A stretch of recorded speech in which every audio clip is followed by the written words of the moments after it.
नमस्कार, आप देख रहे हैं मैना टीवी और मैं सूर्यवंशी जगदेव। सुन्नी जल विद्युत परियोजना स्थल की जो आज की अपडेट, उसके बारे में मैं आप लोगों को अवगत करवा देना चाहता हूं कि अभी तक गतिरोध सुलझने का नाम ले नहीं रहा है, लेकिन धीरे धीरे बातचीत का एक माहौल तैयार किया जा रहा है। आज प्रधानों के पक्ष में फिर से हंजूम बढ़ना देखते देखते शुरू हो गया है। प्रधानों के पक्ष में जैसे कल मैंने आपको जानकारी दी थी कि बसंतपुर ब्लॉक जो जिला शिमला के शिमला ग्रामीण विधानसभा क्षेत्र के अंतर्गत आता है, उन प्रधानों का प्रतिनिधिमंडल यहाँ पे आया था, पूरी तरह से समर्थन जाहिर किया। उसके बाद आज कुछ करसोग और साथ में चुराग ब्लॉक पूरी तरह से प्रधानों के पक्ष में खड़ा हो गया है। इवन खड़ा नहीं हुआ है, वहाँ के उप प्रधान जैसे चुराग के उप प्रधान चेतन जी से मेरी स्वयं बातचीत हुई, उसके अंश भी हम आपको दिखाने का प्रयास करेंगे। उन्होंने तो ये कह दिया है कि अब तो चाहे आंदोलन जिस दिशा में जाए, हम झुकने को तैयार नहीं है, लंबी लड़ाई लड़ेंगे। ये प्रश्न आ गया है संवैधानिक पदों पे बैठे और पंचायती राज प्रणाली के अंतर्गत सबसे छोटी संसद कहे जाने वाली पंचायत के ऊपर, और वो इसको गंभीरता से ले रहे हैं। क्या रुख होगा, क्या आने वाला विषय रहेगा, इसको लेकर लगातार आपको जानकारी देते रहेंगे।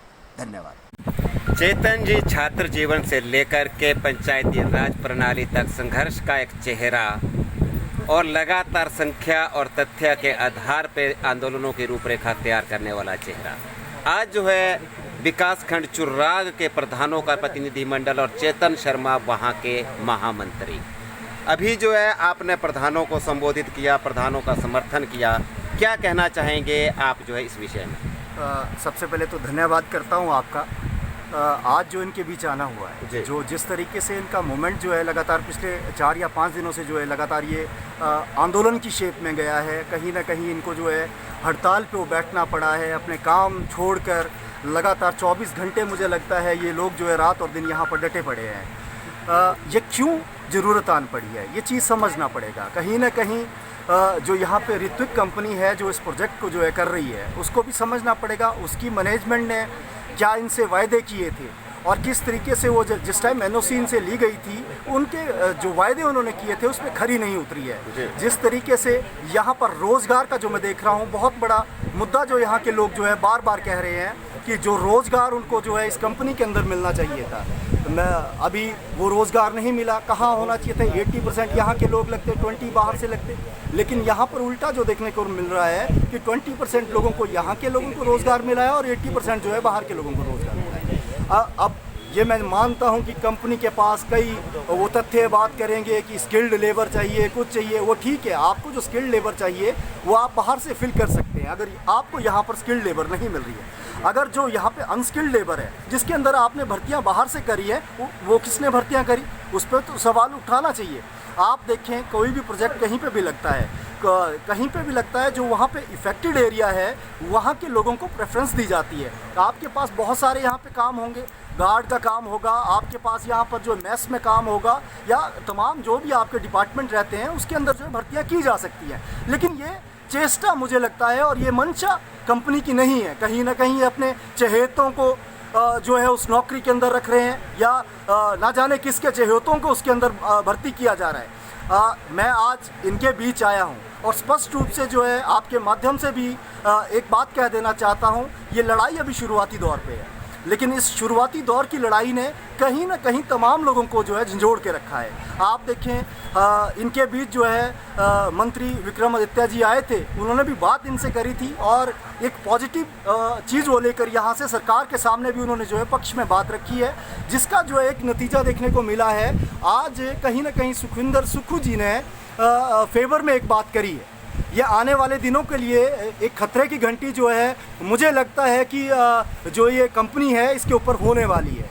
अभी भी इनको समझ लेना चाहिए। ये ठीक है, स्पष्ट रूप से हमारे सीएम साहब ने भी कहा है कि ये चीज़ जल्द से जल्द जो उनके हक और हकूक हैं ये उन लोगों को मिल जाने चाहिए। चेतन जी, लोकतांत्रिक प्रणाली की सबसे छोटी इकाई त्रिस्तरीय पंचायती राज जो सिस्टम है, वहाँ पे आप अभी वर्तमान में उप प्रधान के पद पे है, और जितना कर मैं मोमेंट को समझ पाता हूँ, अभी तक जनप्रतिनिधि को बहुत कम मात्रा में आंदोलनों के लिए जाना पड़ता है।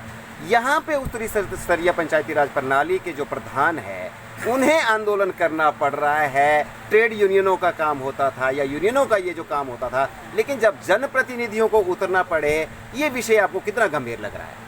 देखिए, एक चीज़ है कि जिस ट्रेड यूनियन की आप बात कर रहे हैं वो ठीक है कि उनको हक और हकूक़ की जी। बात करनी चाहिए, जी। लेकिन मुझे लगता है कि, और मैं धन्यवादी हूँ जितने लोग यहाँ पर जीत कर उस प्रणाली से आए हैं, कहीं ना कहीं उन सभी लोगों को जो है चिंता है अपने उस समाज की जिन्होंने उसको इलेक्ट करके भेजा जी। है, अपने उस एरिया की, वो दुख और दर्द को वो समझ रहे हैं। शायद हमारा, अगर हम देखें, अगर हिमाचल की हम बात करें, कहीं ना कहीं एक भोला भाला इंसान हिमाचल का इंसान होता है।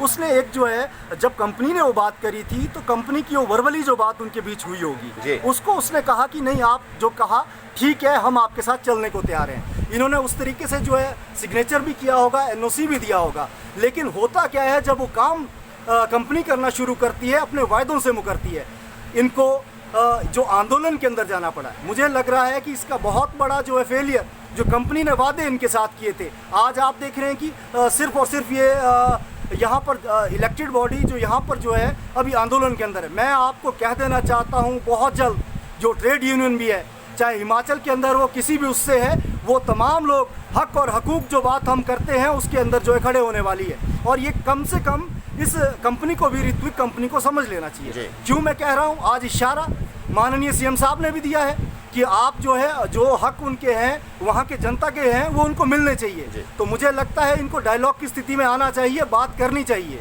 ये इसमें है। धन्यवाद। सोहन जी, आज जो है आपकी अध्यक्षता में चुनाव खंड का जो है एक प्रधानों का प्रतिनिधिमंडल, साथ में आपके साथ जो है वहाँ से जो स्थानीय बीडीसी मेंबर आने वो भी साथ में थी। आप लोग जो आज यहाँ प्रधानों के इस धरने में शामिल हुए, क्या कहना चाहेंगे?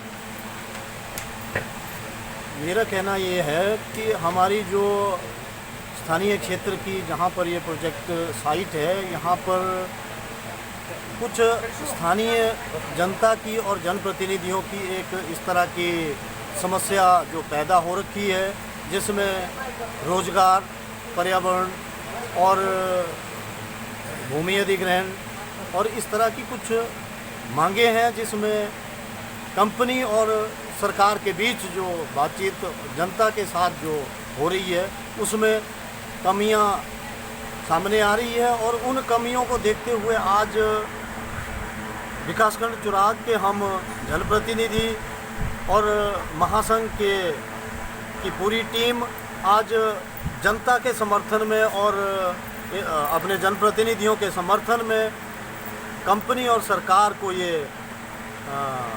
हम आग्रह करते हैं, अभी शांति प्रिय तरीके से जो है आज का प्रदर्शन हमने जो देखा, जिस तरह से चल रहा है वो एक शांति प्रिय तरीके से है। लेकिन आने वाले समय में मुझे, अगर इसमें कमियां महसूस इसी तरह से चलती रही, तो इन कमियों को दूर करने के लिए स्थानीय जनता का समर्थन हम भी करेंगे और पूरी करसोग और चुराग विकासखंड के जितने भी जनप्रतिनिधि और जनता, क्योंकि हमारा क्षेत्र भी इसमें प्रभावित होगा और जनता की समस्याओं का समाधान निकले, इसके लिए हमने आज ये समर्थन अपने जनप्रतिनिधियों और जनता के लिए दिया है।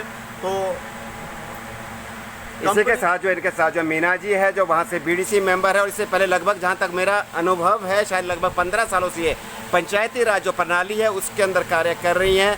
मीना जी, आपका माइनर टीवी में स्वागत है। आप जो प्रतिनिधिमंडल के साथ आज जो है सुन्नी लूरी हाइड्रो प्रोजेक्ट जो बन रहा है वहाँ पे है, प्रधानगण धरने में है, क्या आप कहना चाहेंगे? 4 दिन का जो ये धरना चला हुआ है, आज जो हम ब्लॉक चुराग से यहाँ पर आए हुए हैं, हमारे साथ प्रधान और प्रधानों के जो अध्यक्ष हैं सोनलाल जी, जिन्होंने जो अभी बात की, और जो हमारा ये प्रदर्शन जो चल रहा है, मैंने इसमें पहले भी आना था, लेकिन किन्हीं वजह के कारण मैं आ नहीं पाई। लेकिन आज जो है अपने जो हमारी इफेक्टेड पंचायत है, 2 पंचायतें आती है इसमें, ग्राम पंचायत सटेड़ा और पल्लोग, वहाँ से जनप्रतिनिधि होने के नाते भी मैं अपनी जनता की खातिर इसमें आई हूँ। मीना जी, आप एक पुराने प्रतिनिधि है, जहाँ तक मुझे ज्ञात है। जब आप प्रधान थे, लगभग आज से 10 साल या 7 साल पहले आप प्रधान थे, उस समय जब प्रोजेक्ट के अधिकारी आपके समक्ष भी कई बार आए होंगे, किस तरह के वादे किए जाते थे, वो बातें जरा हमारे दर्शकों को बताएं। मैं 11 से 15 तक ग्राम पंचायत सटेड़ा में प्रधान थी। उस टाइम जो है प्रोजेक्ट वालों एनओसी के लिए बार-बार पंचायतों में आते थे और कई बार जो है पर्सनल भी हमें फ़ोन करते थे कि भाई हम जो है आपकी इसमें आपकी पंचायत के साथ लगती पंचायत में जो है प्रोजेक्ट लगाना चाहते हैं, तो इसके लिए एनओसी लेना चाहते हैं। तो उस टाइम उन्होंने लोगों को बहुत सारे प्रलोभन दिए थे और हमें भी उन्होंने बताया कि हम जब प्रोजेक्ट होगा तो आपके जो युवा है उनको जो रोज़गार देंगे, आपकी भूमि का जो आपको उचित मुआवजा मिलेगा और सारे और बहुत से भी प्रलोभन दिए। लेकिन अब जब बारी हमारी आई मांग प्रशासन से और कंपनी वालों की तरफ से, तो ये हमारी नहीं सुन रहे हैं।